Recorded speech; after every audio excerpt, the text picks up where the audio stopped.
the name of the Father, the Son, the Holy Spirit. Amen.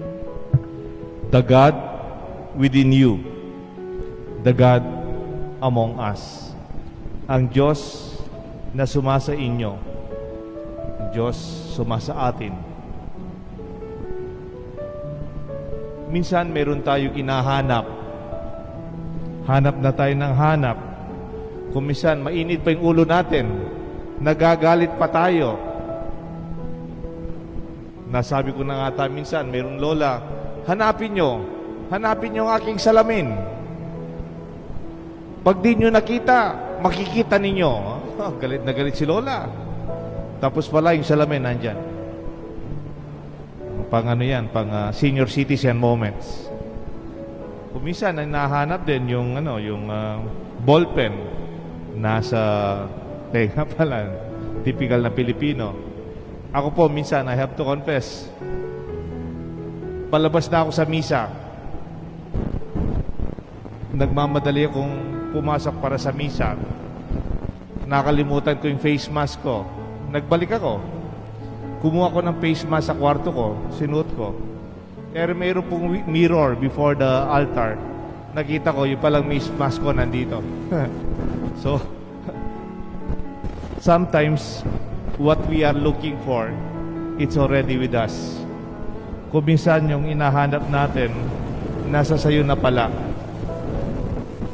Ganyan din ang kaharian ng Diyos.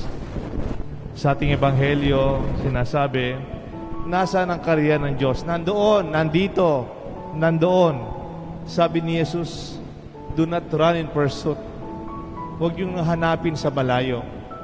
Nasa inyo, nasa atin, ang kaharian ng Diyos. Diba, sabi rin, when 2 or 3 are gathered in my name, there I am in their midst. Ang hinahanap natin, nasa atin na. Emmanuel, diba, sa darating na Pasko, sa darating na simbang gabi, we will be singing Emmanuel, para sinasabing ang Diyos ay nasa atin. Ang Diyos ay kapiling natin. The kingdom of God is at hand. Meron akong kaibigan na pare, si Father Edwin Belay na taga Nueva Ecija. Mas maganda yung sinabi niya, mas naintindihan ko. Ang kaharian ng Diyos ay nasa ating kamay. Abot kamay. Nasa atin na. Huwag mo nang hanapin sa malayo o huwag mo nang hanapin sa darating. We just have to open your eyes. Make your senses more sensitive to the presence of God in our midst.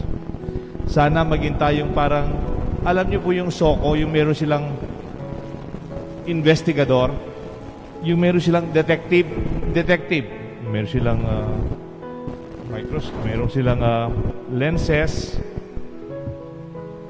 meron silang paraan para makita yung ebidensya. Nandito ka, nandyan ang ebidensya. Your fingerprints are here. Itong ebidensya, nandito ka pala. Iyan ginagamit naman sa mga masamang loob. Pag nagkaroon ng krimen, pag may mga nagnakaw. Pero sana maging detective din tayo. Yung naghahanap tayo ng ebidensya na ang Diyos ay kasama natin. Maghanap tayo ng ebidensya na kaharian ng Diyos ay nasa parokya natin, nasa pamilya, nasa ating simbahan, nasa akin, nasa iyo. Fingerprints of God are obvious expressions of God is here and has been with us. Halimbawa po, meron kang anak na masipag, meron kang kaibigan na mabait, meron kang kilalang nagpatawad, meron kang taong kilalang nagbibigay ng sarili. Sana maging detective tayo at ituro mo, ito ang ebidensya, nandito ang Diyos sa atin. Kuminsan kasi pag malaking problema natin, we say, Lord, where are you? Panginoon, nasaan ka? Bakit parang wala ka? You just have to see it with the eyes of faith. Gamitin po ninyo, hindi yung mata natin. yung mata ng ating pananampalataya. Nung panahon ng pinatubo, may nakita po akong video na video kanina kasi may dumating po mga kaibigan namin. Yung mga anak ng kaibigan namin tumulong during the times of Mount Pinatubo sa Bacolor. And they donated their family. Yung pamilyang De Mesa sa Guagua, nag-donate po ng something like 5 hectares of their property sa Guagua para magkaroon ng housing yung mga natamaan sa lahar during the Pinatubo times. Kasama po ako dun sa pagpapagawa ng housing. More than 500 families. Alam niyo po, nagse-celebrate yung tao ngayon after so many years. Di ba nung panahon ng Pinatubo, tinatanong natin, nasaan ang Diyos? Wala ang Diyos. God is not with us. God abandoned us. Pero nung nakita ko yung video, through the years, napakarami ng mga taong dumating na tumulong. May nagbigay ng lupa, may nagbigay ng gastusin sa chapel, at yung project na yon, nagkaroon ng public school dun sa kanilang community. Grade school at yung high school, senior high school. And people kept on coming and helping. Nasaan ang Diyos? Wala sa Pinatubo na nanira ng ating mga palayan, mga bahay, mga ilog, mga negosyo. Hindi po. Ang kamay ng Diyos nasa kamay ng mga tumulong, nagbigay ng ayuda, nagbigay ng relief, tumulong para tayo makabangon. Yun ang kamay ng Diyos. Yun ang ebidensya. Nandito ang Diyos. Kung minsan mga tao hindi man natin kilala, they are helping us. Sa ating pagdarasal araw-araw, sa ating pagsisimba, the Blessed Sacrament is here. Ang tabernakulo kung nasaan ang katawan ni Kristo. Sa ating parokya, sa ating simbahan, sa araw-araw nating misa. The Blessed Sacrament is the presence of Jesus waiting for us, watching over us. The Word of God, ang salita ng Diyos, ay ang pakikinig natin ng Diyos ay kapiling natin para pag inisip mo yung mga salita ng magulang mo, ang mga habilin ng matatanda, they are with us in their words, in their life. Alam niyo po, meron akong isang kilalang pare, hindi na siya nag-o-online mass. Kasi gusto niya, yung nag-o-online mass, hindi na lang sila nanonood.